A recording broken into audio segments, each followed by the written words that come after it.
그리고 각 처소에서 영상으로 예배하는 우리 사랑하는 성도들 모두에게 주님의 사랑과 또 은혜와 또 은총이 충만할 수 있기를 바랍니다. 아모스서, 우리가 읽었던 아모스서는 예언서입니다. 예언이라는 말은 장차 일어날 일을 미리 말하는 것이죠. 그러니까 하나님이 선자를 통해서 미리 알려주신 말씀을 기록한 책이 아모스서입니다. 예언이라고 하는 것이 참 예언이냐 거짓 예언이냐 하는 것은 시간이 필요하죠. 그것을 알려고 하면 시간이 필요합니다.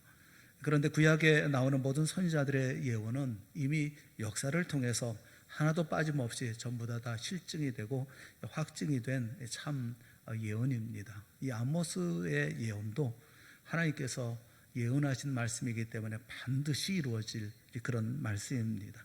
아모스는 이스라엘의 심판에 대해서 예언을 하고 있지요. 그러니까 이스라엘이 범죄한 그 범죄에서 회개하고 돌아오지 않으면 하나님이 심판하신다라는 말씀입니다. 6장 14절 말씀을 보면 하나님이 이렇게 말씀을 하셔요. 만군의 하나님 여호와의 말씀이니라. 이스라엘 족속아, 내가 한 나라를 일으켜 너희를 치리니 그들이 하맛 어귀에서부터 아라바 시내까지 너희를 학대하리라 하셨느니라. 여기 하나님이 한 나라를 일으키시겠다. 하나님이 이스라엘 백성 이스라엘을 치는 몽둥이로 나라 하나를 일으키겠다라고 말씀하죠. 여기 일으킨다라는 말씀을 보면 당대에는 그렇게 별로 두각을 나타낸 나라가 아님을 우리가 알 수가 있습니다. 당시 이스라엘은 강대국이었습니다. 이스라엘과 맞설 나라가 별로 없을 정도로 이스라엘은 여로보암의 치하에서 강력한 국력을 가지고 있었습니다. 아마 이 아모스의 예언을 들은 사람들은 속으로 비웃지 않았을까 싶어요. 한 나라를 일으킨다고, 도대체 우리와 맞설 만한 나라가 어디에 있다고 한 나라를 일으켜 막 이렇게 비웃었을지 모릅니다. 그 나라는 아수르입니다. 하나님이 엘리야를 보내시고 엘리사를 보내시고 아모스를 보내고 또 호세아를 보내십니다. 선자를 잇따라 보내시면서 이스라엘 백성들에게 회개하라 라고 외쳤지만 백성들은 도무지 돌아오지 않았습니다. 결국 말씀하신 대로 징계 채찍을 받게 되죠. 왜 징계를 받습니까? 하나님을 사랑하는 백성이기 때문에 그렇습니다. 3장 2절 말씀해 보면 내가 땅의 모든 족속 가운데 너희만을 알았나니, 그렇게 말씀합니다. 너희만을 알았다. 하나님의 이스라엘을 사랑하셨습니다. 그래서 회개하지 않으니 징계하시는 것이죠. 그것은 오늘도 마찬가지 아니겠습니까? 사랑하는 여러분, 하나님을 사랑하는 자가 죄를 범할 때 하나님 회개할 기회를 주십니다. 회개할 기회를 주셨음에도 회개하지 않으면 하나님은 결국 징계하십니다. 왜냐하면 사랑하는 자녀를 징계하시는 것이기 때문에 그런 것이죠. 만약에 징계가 없다고 한다면 그러면 사생자다, 이렇게 성경은 말씀하죠. 히브리서 12장 7절 8절에 보면 너희가 참음은 징계를 받기 위함이라. 하나님이 아들과 같이 너희를 대우하시나니 어찌 아버지가 징계하지 않는 아들이 있으리요. 징계는 다 받는 것이오늘 너에게 없으면 사생자요 친아들이 아니니라. 그렇게 말씀하셔요.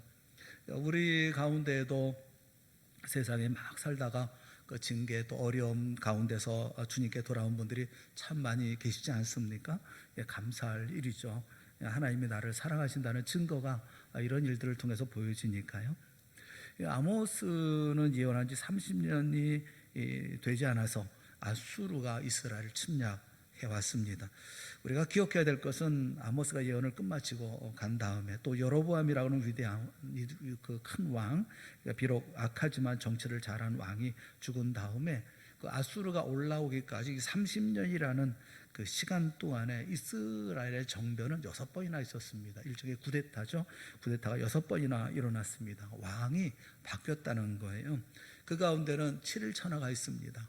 7일 동안, 일주일 동안 나라를 다스리는 왕도 있는가 하면 기껏해야 30일을 다스리는 왕도 있고, 또 어떤 왕은 90일, 석 달을 다스리는 왕도 있고, 또 6개월을 다스리는 왕도 있습니다. 단명한 왕이 있었고 이렇게 자주 바뀌었다는 거예요. 여러분 생각해 보십시오. 한 왕이 권좌에서 축출되면 사람은 얼마나 많이 희생당하겠습니까? 여러분 그의 가족, 한번 축출당하고 한번 정변이 일어나면 가족 또는 뭐 친척, 친구, 그 주변, 그를 또 이렇게 따랐던 모든 사람들이 멸족당하는 피비린내 나는 정권 싸움이 30년 동안 무려 6차례나 계속 있었다라는 것입니다. 그러니까 왕위를 계속 자연스럽게 물려받은 게 아니라 계속 이런 정변을 통해서 수많은 사람이 죽음을 당했다라는 거죠. 우리나라도 그런 얘기 하잖아요. 삼족을 멸한다, 그런 얘기 하잖아요. 삼족이 누군지 누구까지를 얘기하는지 아십니까? 삼족은요, 먼저 친가, 내 아버지 쪽에 친가, 그리고 외가, 어머니 쪽에 가족 전부를 얘기합니다. 그 삼족이니까 또 하나 남죠. 누굽니까? 처가까지 다. 그러니까 그 친가, 외가, 처가까지 피비린내 나는 이런 이런 일이 벌어지는 거죠. 여러분, 그 죄악이 관영하고 사회가 부패하면 정치적으로도 안정이 될 수가 없죠. 하나님을 멀리 떠난 국가, 하나님을 바로 믿어야 할 나라가 신앙이 타락하면 뭐 경제는 말할 것도 없고 정치적으로도 불안해지고 결국 이렇게 피비린내 나는 참담한 역사가 이루어진다라는 거예요. 이런 가운데 있다고 한다면 이스라엘 백성들은 적어도 회개할 마음을 갖지 않았을까 싶습니다만 그렇지 않습니다. 여러분, 인간의 고집이라는 게 얼마나 독한지, 그 죄라고 하는 것이 얼마나 무서운지 하는 것을 우리가 보게 되어지는 거예요. 귀를 아주 막아버립니다. 아무리 말을 해도 안 듣습니다. 눈을 감아버립니다. 아무리 보여줘도 보지 않습니다. 당장 자신이 지독하게 어려움을 당한다 하더라도 전혀 깨닫지 못합니다. 이게 죄죠. 죄에 물든 사람이죠. 악이죠. 이스라엘 백성들이 이렇게 캄캄했다라는 겁니다. 결국 살만에셀 왕이 군대를 이끌고 사마리아에 올라와서 포위를 합니다. 사마리아는 이스라엘의 수도였죠. 포위를 3년 동안 합니다. 그 포위 작전에는 어떤 민족보다도 탁월한 전략과 수완을 가지고 있는 아수르 군대였습니다. 그런데 사마리아 성을 함락시키는 데는 무려 3년이 걸렸습니다. 이 3년 동안 포위를 하고 있는 거예요. 모든 것을 다 막아버리는 겁니다. 그 성을 함락시키는 것이죠. 그러니까 왕래도 못하고 아무것도 할 수가 없어요. 그 성 안에 있는 사람들은 3년 동안 어떻게 살았겠습니까? 삶이 참 어렵죠. 엘리야 시대 때 아람 왕 베나다시 이 성을 포위하고 있을 때 식량이 떨어지니까 어떤 일이 벌어졌냐면 열왕기상 6장 28절에 보면 한 어머니가 다른 어머니에게 얘기를 합니다. 내 아들을 내놓아라. 우리가 오늘 먹고 내일은 내 아들을 먹자. 이렇게 제안을 해요. 그래서 그날 상대방 그 아이를 먹습니다. 그리고 그 다음날 아이를 달라 했더니 안 내놓는다. 그래서 이렇게 문제가 생겨난 이런 일들을 기록을 하고 있어요. 얼마나 힘든 일이겠습니까? 그러니까 참 힘들고 어려운 일이에요. 그런데도 안 돌아오는 거예요. 하나님께서 3년을 허락하신 것은 기회를 주신 것이죠. 적군이 둘러싸고 있다고 한다면, 그리고 생활이 어려워지고 이제는 먹는 것조차도 힘겨워지고 이런 참담한 지경에 이르게 되어지면 아모스가 예언한 그대로구나 하고 정신을 차려야 되는데, 그런데 3년 동안도 이스라엘 백성들은 회개하지 않았다라는 겁니다. 이게 참 기가 막힌 일이죠. 인간의 악이라는 게 이렇게 처절하고 이렇게 끔찍한 거예요. 3년 동안 이스라엘 백성들은 회개하지 않습니다. 드디어 성이 함락되고 아모스가 예언한 그대로 그 일들이 벌어집니다. 아모스 8장 3절에 보면 그 일에 대해서 예언을 하고 있어요. 그날의 궁전의 노래가 애곡으로 변할 것이며 곳곳에 시체가 많아서 사람이 잠잠히 그 시체들을 내어버리리라. 주 여호와의 말씀이니라. 이 말씀이 그대로 이루어집니다. 칼과 역병으로 죽은 이가 너무 많아서 이제는 시체를 내버리는 것조차도 밤중에 조용히 애곡함이나 통곡함도 없이 그냥 잠잠하게 자기 집안 죽은 식구를 끌어내서 내버렸다라는 말이죠. 어떤 주석가는 이 부분을 이제 해석을 하면서 이야기를 하면서 퉁명스러운 침묵이라고 말해요. 퉁명스러운 침묵. 사람이 죽었는데 관심도 없고, 그리고 그 가운데 조용히 장례도 치러야 되고, 얼마나 무서운 세상으로 변해버리고 말았습니까? 하나님의 말씀이 거짓인가요? 그렇지 않습니다. 하나님의 말씀은, 예언의 말씀은 반드시 이렇게 이루어졌었습니다. 아수르의 역사서에도 그 사마리아에서 끌려간 사람의 숫자를 27,350명 그렇게 기록을 하고 있어요. 당시의 그 역사서를 다 믿을 수는 없지만 적어도 몇만 명이 포로로 끌려간 것은 사실입니다. 그것만이 아니죠. 포로로 끌려간 것만이 아니라 남겨진 사람들, 그 땅에 남겨진 사람들이 있어요. 별로 쓸모가 없다고 생각하는 무능한 사람들, 또 이렇게 빈민들, 이런 사람들을 남겨놨는데, 이런 사람들이 있는 곳에는 주변의 잡족들을 전부 이민을 시켜서 강제 결혼을 시켜버렸습니다. 다시 말하면 이 민족을 없애버리는 것이죠. 그래서 피를 섞어버리는 겁니다. 혈통만 무너진 게 아니에요. 당시에는 히브리어를 사용하고 있었는데 히브리어가 사라지고 아람어가 등장하기 시작했습니다. 그때부터 아람어가 사용되기 시작해서 예수님이 사용하신 언어도 아람어였죠. 아람어를 사용하셨죠. 또 온 천지가 아람어 천지가 됐고, 또 신약 성경도 아람어로 기록이 되었습니다. 나라 말도 뺏기고 혈통도 뺏기고 나라도 망하고, 여러분, 회개하지 않는 나라, 하나님의 경고하심에도 불구하고 정신 차리지 못하는 나라, 그 결과가 얼마나 무서운지를 우리는 뼈저리게 깨달아야 합니다. 예언의 말씀, 그 예언의 말씀은 그저 먼 훗날 이루어지는 것이 아니라 오늘 우리에게도 이루어지는 이 예언의 말씀이라는 것을 우리가 깊이 생각을 해야 합니다. 우리에게도 하나님은 예언의 말씀 하나를 남겨놓으셨죠. 모든 예언이 다 성취되어져 갑니다만은 분명히 이루어질 또 하나의 예언이 있습니다. 그것이 뭡니까? 이 세상의 심판입니다. 예수님의 재림입니다. 이것은 성경이 분명히 우리에게 말씀하고 있는 예언의 말씀이에요. 많은 사람들이 비웃죠. 그런 소리 말라고 얘기를 합니다. 아모스 9장 10절에도 그런 사람들이 있어요. 내 백성 중에서 말하기를 화가 우리에게 미치지 아니하며 이르지 아니하리라 하는 모든 죄인은 칼에 죽으리라. 아무리 기가 아프게 외치고 또 권면하고 말해도 안 듣는다는 거죠. 뭐 그런 무슨 전쟁이 있겠어? 무슨 이런 화가 있겠어? 우리에게 무슨 화가 미친다는 말이야? 말도 안 되는 소리, 코웃음을 치는 사람들이 있다라는 거죠. 여러분, 우리 세상도 그렇지만 믿는 사람들 가운데도 그렇지 않나요? 주님께서 오실 날이 가까이 왔다라고 아무리 얘기해도 거기에 대한 준비도 안 하고 마음에 어떤 다른 생각도 갖고 있지 않고 계획도 없습니다. 요즘에 제일 많이 팔리는 책들이 있어요. 요즘에 그 베스트셀러가 뭔가, 제일 많이 팔리는 책이 뭔가 찾아보니까 그 책 제목이 주린이가 가장 알고 싶은 최다 질문 톱 77. 그러니까 주식하는 사람들이 질문하는 최다 질문 77개의 질문에 대해 답한다라는 거죠. 이 책을 투자 입문 바이블이라고 또 이렇게 얘기하더라고요. 그러니까 주식 투자에 대한 이 비법 뭐 이러면서 책이 나오는데 그 책이 제일 많이 베스트셀러라고 그래요. 그 베스트셀러 10권 있습니다. 10권 중에서 무려 5권이 제가 찾아보니까 뭐 주식 투자든 아니면 부동산 투자든 돈 버는 방법, 그 노하우를 알려주는 책입니다. 이런 책들이 많이 팔린다는 겁니다. 제일 많이 팔린다는 거죠. 이 세상에서 돈 버는 거, 어떻게 하면 돈 많이 벌어서 잘 살까, 부자 될까, 이런 데 관심이 있는데, 여러분, 주님 하나님이 말씀하신 종말이 가까워지고 있다는 그 말씀에는 콧방귀를 끼지 않기는 그런 모습이 아니겠어요? 여러분들은 어떻습니까? 오늘도 관심이 이 땅에 오실 재림하실 예수님, 그리고 이 땅에 마지막 심판이 있을 그날을 생각하고 오늘 여러분 살아가십니까? 사람이 교만해진 이런 시대에 하나님의 심판, 뭐 그런 소리 하지 마. 뭐 세상은 뭐 아직도 계속 될 텐데, 뭐 이렇게 생각합니다만 여러분, 그렇지 않습니다. 아모스와 이스라엘을 여러분 기억하십시오. 성경의 약속은 절대로 거짓되지 않습니다. 반드시 이 세상 정말 옵니다. 그리고 예수님 이 땅에 재림하십니다. 악인은 심판받습니다.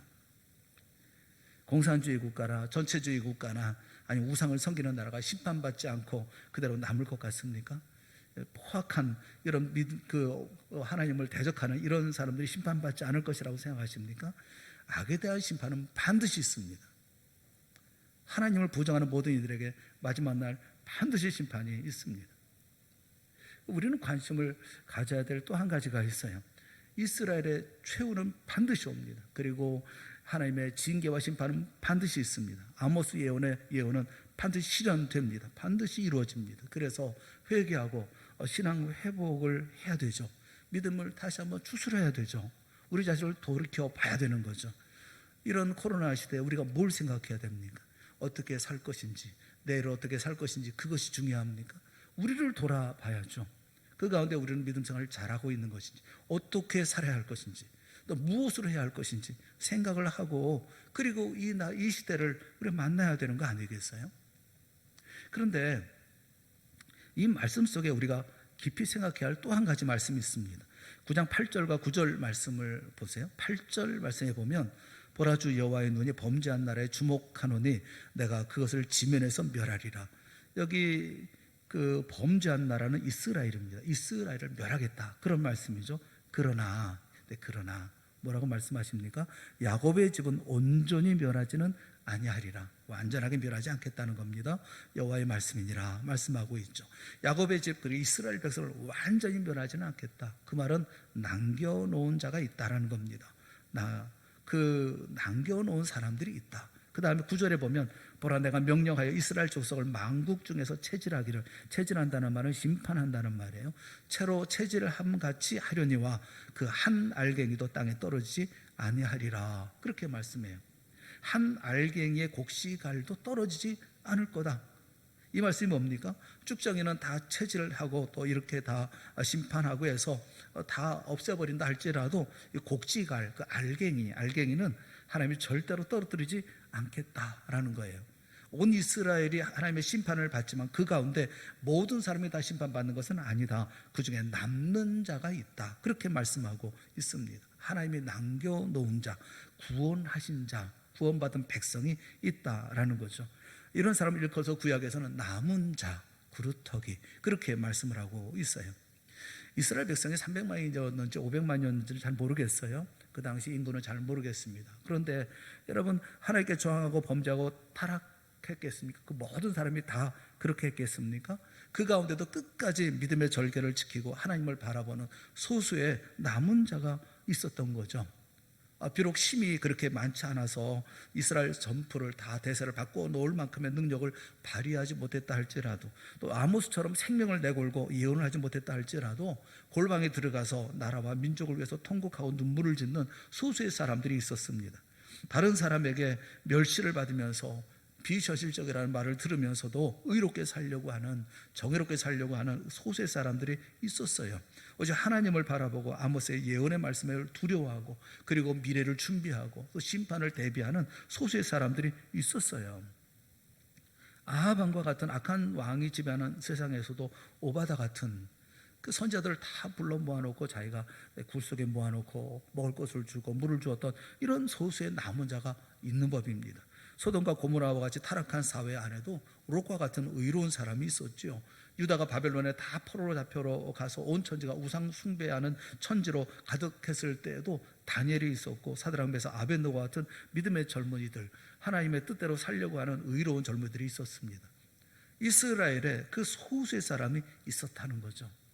사람들은 잘 모르지만 하나님은 절대로 놓치지 않는, 그 많은 군중 속에서 하나님을 신뢰하고 믿고 따르는 그 수가 적던 많든 하나님은 그에게서 눈동자를 옮기지 않으시는 그런 사람들이 있었다라는 겁니다. 그러니 그 선한 하나님이 그 사랑하는 하나님의 백성, 이 범죄한 이스라엘과 함께 그들을 멸하실 까닭이 있겠습니까? 뭔가 이들을 위한 대책이 있는 거 아니겠어요?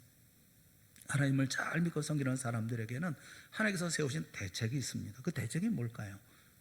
오늘 말씀을 보면서 그리고 우리는 두 가지를 여러분에게 말씀을 드리고 싶어요. 하나님은 우리를 향하신 대책이 있습니다. 아무리 힘들고 어려운 때라 할지라도 하나님께서 우리를 위해서 예비하신 계획이 있고 준비가 있어요.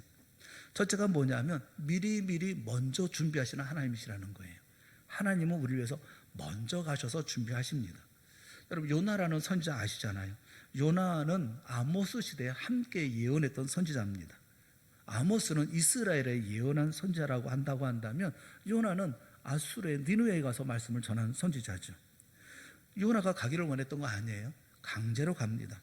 처음에 안 가려고 했다가 물고기 뱃속에 들어갔다가 혼이 나면서, 그래서 억지로 니느웨 가서, 그래서 회개하지 않으면 40일 지나면 심판이 있다, 하나님의 진노가 임한다, 이렇게 외치면서 니느웨를 다녔던 선지자죠. 그 말을 듣고 이 왕으로부터 시작해서 평민에 이르기까지, 심지어 짐승까지 다 금식을 시작했어요. 물도 마시지 않고 배옷도 입고 땅에 엎드려 그들의 악을 하나님 앞에 회개하고 전 국민이 하나님 앞으로 돌아왔습니다. 그리고 요나서를 보면서 왜 하나님이 다른 곳도 아니라 니느웨에 가서 요나로 하여금 그렇게 전도하게 했는지 그 이해가 안 가요. 많은 나라가 왜 하필 아수르의 니느웨일까? 그런데 아모스의 이 말씀을 비교해 보면 납득이 가는 부분이 있습니다. 이스라엘의 의로운 사람 남은 자들이 잡혀갈 나라가 바로 아수르입니다. 그리고 머물 도시가 니느웨예요. 그러니 하나님께서 준비하신 것이 아니겠습니까? 하나님을 전혀 모르는 아수르 민족보다 요나를 통해서 하나님을 발견하고 회개한 민족이라고 한다면 이 포로들에 대해서 대하는 태도가 달라지지 않겠습니까? 자기 민족 때문에 피눈물 나는 고통과 괴로움을 당하는 그 소수의 의로운 자, 그들의 멍해를 덜어주기 위해서 하나님께서 사전에 니느웨 성에서 준비하고 계셨던 것이 아니겠습니까? 먼저 가서 준비하고 계시는 하나님의 놀라운 역사를 우리가 볼 수가 있어요. 성경에 보면 여호와 이레라는 말씀이 있죠. 하나님이 먼저 가서 준비하신다. 뭐 그런 이야기 아닙니까? 우리가 세상 살면서 자주 이런 체험을 하죠. 갑자기 어려운 일을 만나거나 뭐 쉽지 않은 이런 일들을 만나면 참 암담하죠. 무슨 일, 뭐 어떻게 어떤 일이 일어날지 예측도 할 수가 없고 또 우리가 내일을 보장할 수도 없지 않습니까? 이럴 때 참 답답하고 괴롭습니다. 하지만 그때마다 기도하면서 막상 그 일을 시작하고 보면 하나님께서 준비하신 놀라운 역사들을 우리가 보게 되지 않습니까?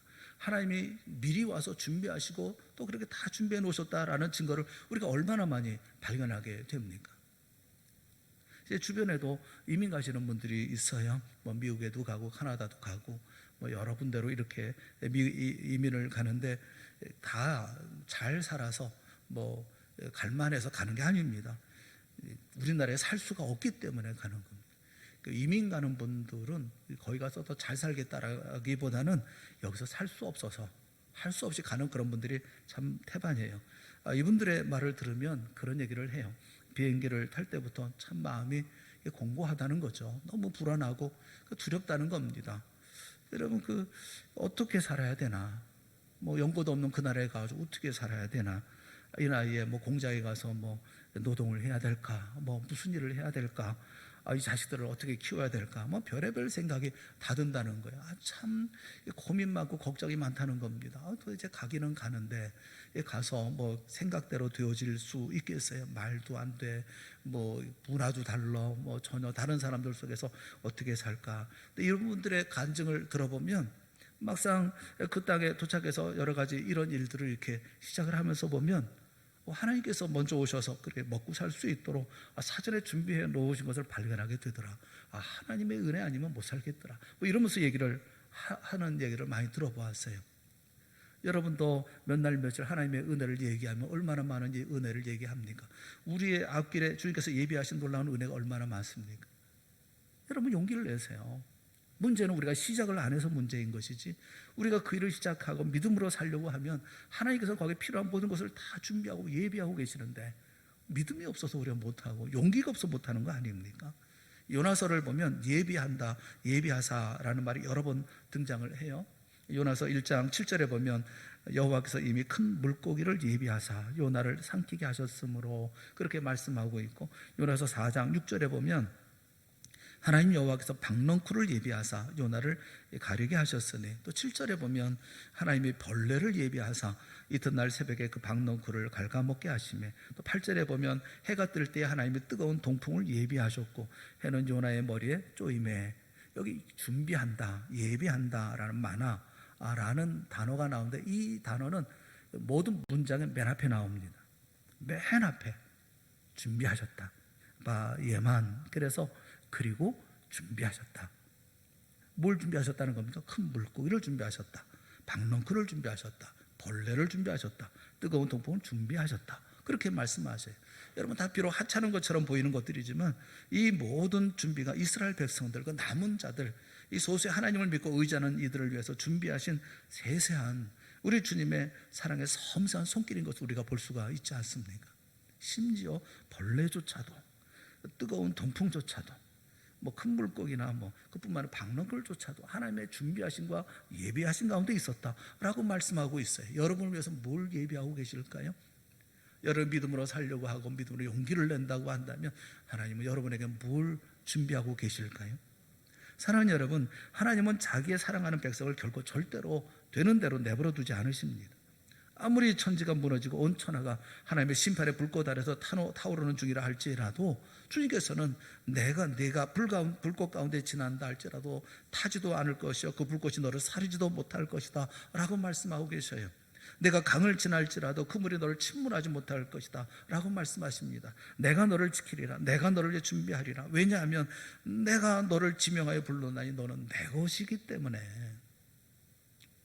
여러분 이 사실을 믿으십니까?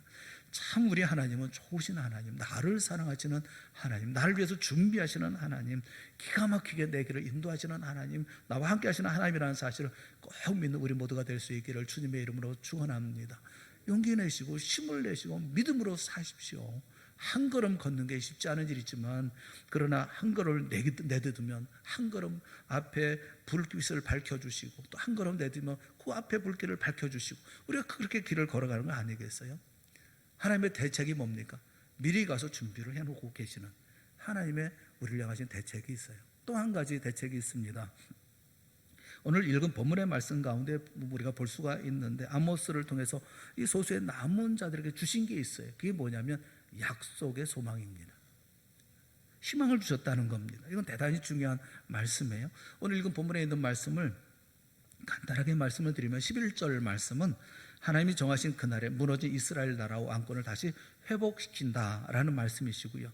또 12절은 이스라엘이 회복되어지면 이스라엘과 철천지 원수는 에돔을 위시한 온 세상 나라가 이스라엘에 돌아온다, 통일된다, 그런 말씀입니다. 13절은 참 목가적인 그런 풍경이죠. 한쪽에 씨를 뿌리고 한쪽에는 곡식을 거두고 한쪽에 포도나무를 심고 한쪽에는 포도를 땁니다. 이 경제적인 축복, 물질적인 축복을 주신다, 끊임없는 복을 주신다, 이렇게 약속하고 계시죠. 14절에는 이스라엘 백성이 지금은 포로로 잡혀가지만 반드시 자기 나라로 돌아와서 재건한다라는 말씀이고요. 15절은 이제는 다시는 포로로 잡혀가는 일이 앞으로는 없으리라라는 그런 말씀이에요.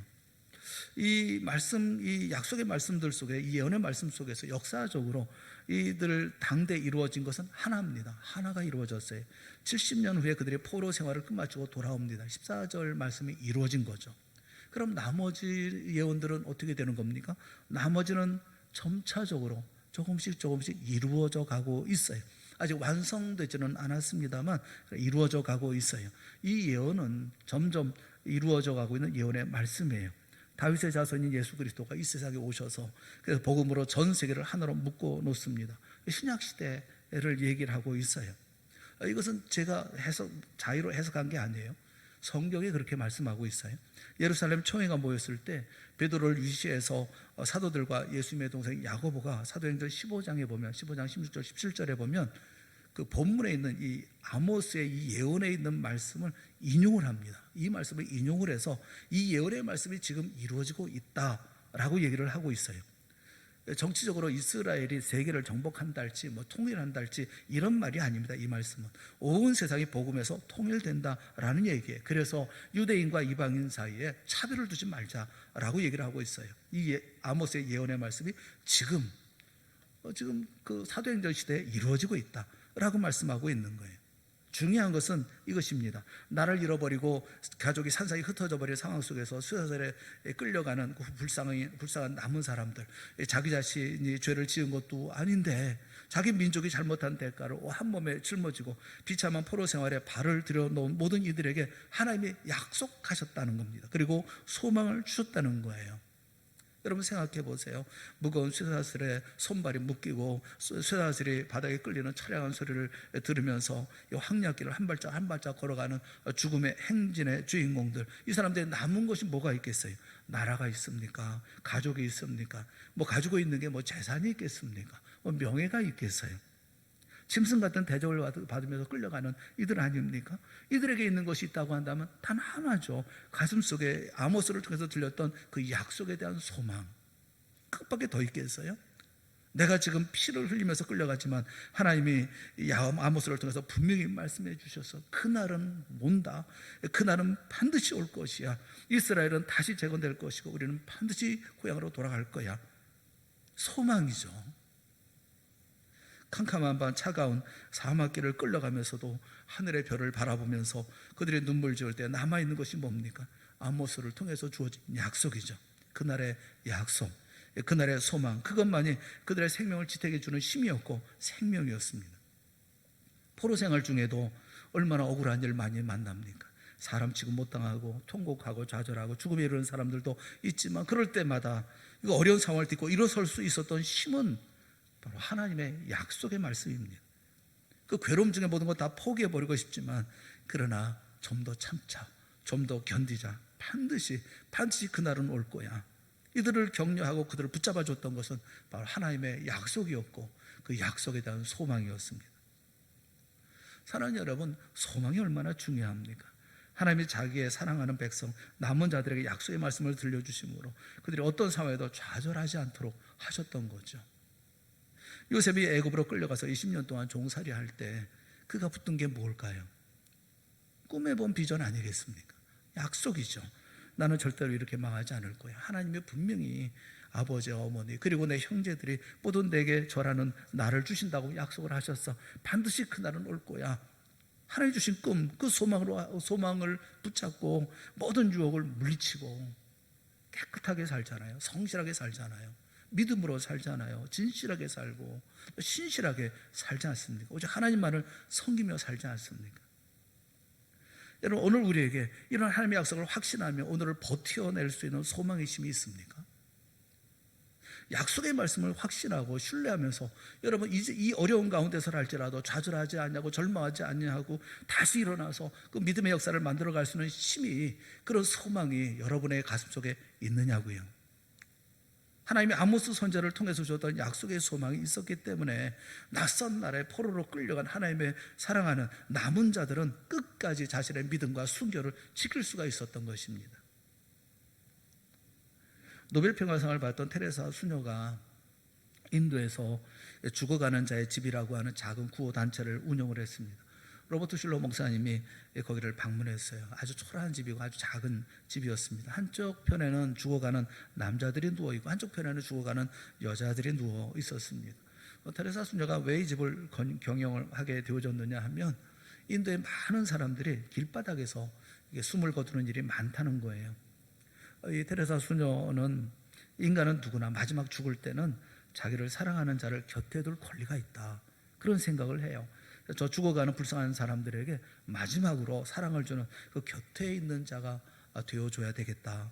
그래서 죽어가는 사람들, 길거리에서 죽어가는 사람들 데리고 온 겁니다. 데리고 와서 죽어가는 자의 집, 거기에 데리고 와가지고 그래서 그리스도의 사랑으로 위로해주고 마지막 숨을 거두는 순간까지 사랑으로 이제 보살펴 주는 거예요. 그 사람 곁에 있어 주는 거예요.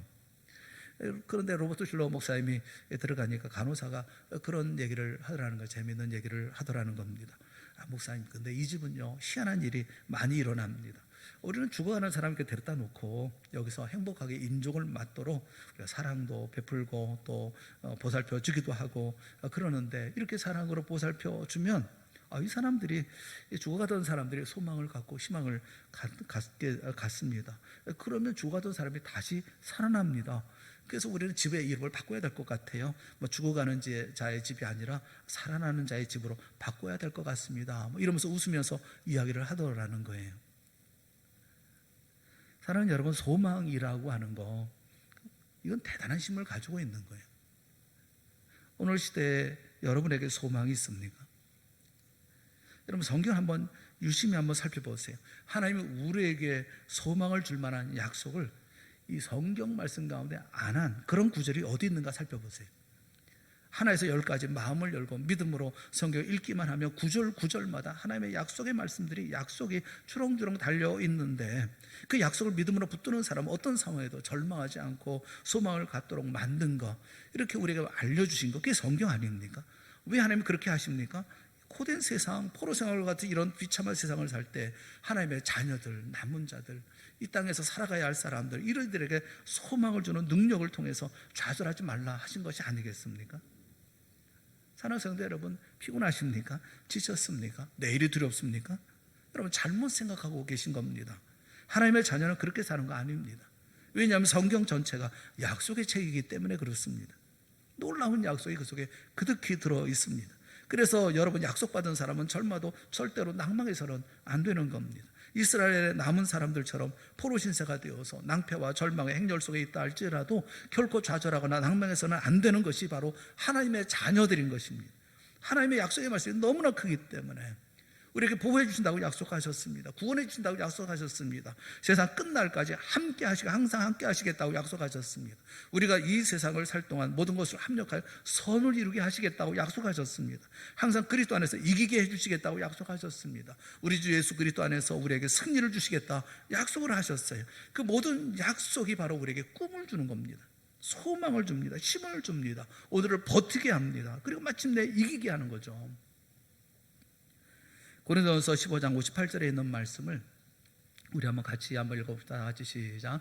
그러므로 내 사랑하는 형제들아, 견실하며 흔들리지 말고 항상 주의 일에 더욱 힘쓰는 자들이 되라. 이는 너희 수고가 주 안에서 헛되지 않은 줄 알미라. 아멘. 이 말씀처럼 견실하게 흔들리지 말고 오직 주의 일에 더욱 힘쓰며 살아가는 우리 모두가 될 수 있기를 주님의 이름으로 축원합니다. 우리는 하나님의 남은 백성, 하나님의 남겨진 백성들, 하나님의 사랑하는 백성들입니다.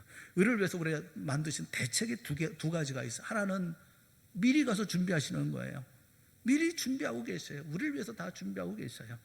그리고 또 한 가지는 약속을 하십니다. 소망을 갖게 하십니다. 그럼 이제 우리를 어떻게 살아야 할까요? 이런 대책을 세워서 우리에게 이것을 다 주셨다고 한다면 우리는 어떻게 살아야 할까요? 믿음으로 살아야죠. 견실하게 살아야죠. 흔들리지 않고 살아야죠. 주의 일에 더욱 힘쓰는 자들이 되어줘야죠. 결실이라고 하는 헤드라이오이 기네스테라고 하는 이 말, 이 헤드라이오스라고 하는 이 말은 확고하다는 말입니다. 기노마이라고 하는 말은 일어난다는 말이에요. 견실하다라는 말은 확고하게 일어난다는 겁니다. 그리고 아메타키네토스라고 하는 말은 흔들리지 않는다. 일어나서 흔들리지 않는다. 그리고 뭐합니까? 항상 주인의 직무에, 그 주인이 우리에게 맡겨주신 직무가 있어요. 그 직무에 페리세우오라는 말은 탁월하다, 풍성하다, 넘친다라는 거예요. 내게 맡겨진 모든 직무를 내가 자리에서 확고한 심정을 가지고 일어나서 흔들리지 아니하고 내게 맡겨진 모든 직무들을 탁월하게 해나가는 건데, 풍성하게 넘치게 해나가는, 이것이 바로 우리가 해야 할 일이다 라고 말씀하고 있는 거예요. 사랑하는 여러분, 코로나19 시대라고 우리가 할 일이 없습니까?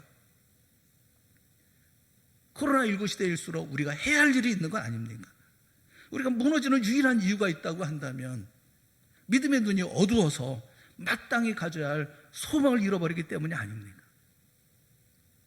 여러분, 세상 일하다가 답답하시면 밖으로 나가십시오. 하늘을 쳐다보시고 그리고 한번 소리를 지십시오. 주여 어서 오시옵소서. 나는 주님 오실 때까지 절대로 포기하지 않겠습니다. 주님의 약속을 붙들고 믿음의 소망을 가지고 나를 향해 오는 어떤 악이라 할지라도 싸워 나갈 것입니다. 공고와 괴로움과 무거운 짐이 나에게 있다 할지라도 끝까지 힘을 다해 내가 싸워서 이겨 나갈 것입니다. 주여 어서 오시옵소서. 이렇게 외치십시오. 우리의 마음에 믿음의 눈이 열릴 것입니다. 예수님을 믿는다는 것은 막연하게 단순하게 종교 생활하는 게 아닙니다. 하나님의 말씀을 통해서 주시는 그 약속과 그리고 그 약속을 통한 소망, 이것을 가지고 매일매일 살아가는 거예요. 로마서 12장 12절에 보면 바울은 그렇게 얘기하죠. 소망 중에 즐거워하며 환난 중에 참으며 기도에 항상 힘쓰며. 그래서 무엇을 합니까? 로마서 12장은 21절까지 있어요. 21절 마지막에 결론처럼 얘기합니다. 악에게 지지 말고 선으로 악을 이기라 말씀합니다. 소망이 없는 사람은 죽은 사람입니다. 소망이 없는 사람은 병든 사람입니다. 소망이 있으면 우리는 이길 수가 있습니다. 하나님께서 우리에게 주셨어요. 약속을 주셨고 소망을 주셨습니다. 이스라엘의 남은 자들에게 주셨던 그 약속과 그 소망, 오늘 우리에게도 주셨습니다. 사랑하는 여러분, 나를 위해서 미리 예비하고 준비하고 계시는 주의 약속의 말씀, 또 함께 하시는 약속의 말씀을 꼭 확신하고 믿는 우리 모두가 될 수 있기를 주님의 이름으로 축원합니다. 믿음으로 사십시오. 더욱 예배하십시오. 더욱 기도하십시오. 더욱 주의 일에 헌신하십시오. 내게 맡겨진 모든 일에 직무에 충실하십시오. 탁월하십시오. 풍성하십시오. 넘치게 하십시오. 주님께서 우리 앞길을 인도해 주실 줄을 믿습니다. 약속하신 모든 약속을 이루어 주실 줄을 믿습니다. 이 소망을 통해서 여러분의 삶이 밝아지고 좀 더 적극적이고 어려움 속에도 낭망하지 않는 오히려 이기고 승리하는 하루하루 매일매일이 되어지는 우리 모두가 될 수 있기를 주님의 이름으로 축원합니다. 함께 기도하겠습니다. 사랑의 하나님 아버지, 우리에게 은혜를 베풀어 주시기를 원합니다. 눈 열어 보게 하시고 귀 열어 듣게 하여 주시옵소서. 세상을 주관하고 계시는 하나님을 보게 하여 주시옵소서. 나를 위해서 미리 가서 준비하고 예비하고 계시며 그리고 우리와 함께 하실 것을 약속하고 계시고 반드시 이루어질 놀라운 역사와 심판이 있음을 말씀하시는 주님을 바라보고 오늘을 힘있게 살아가는 저희가 되게 하여 주시옵소서. 주님, 우리는 주님을 사랑합니다. 주님께서 우리를 사랑하셔서 우리의 길을 인도하시고 함께 동행하여 주실 줄을 믿습니다. 주님께서 붙잡은 손 놓지 않게 하여 주시옵시고 주님 바라보는 우리의 눈길 다른 곳을 향하지 않게 하여 주시옵시고 주님과 함께 믿음의 역사를 만들어가는 우리 동산의 모든 성도들이 다 되어질 수 있도록 이 시간 큰 은혜 베풀어 주시옵소서. 예수님의 이름으로 기도드리옵나이다. 아멘. 우리 다 같이 자리에서 일어나셔서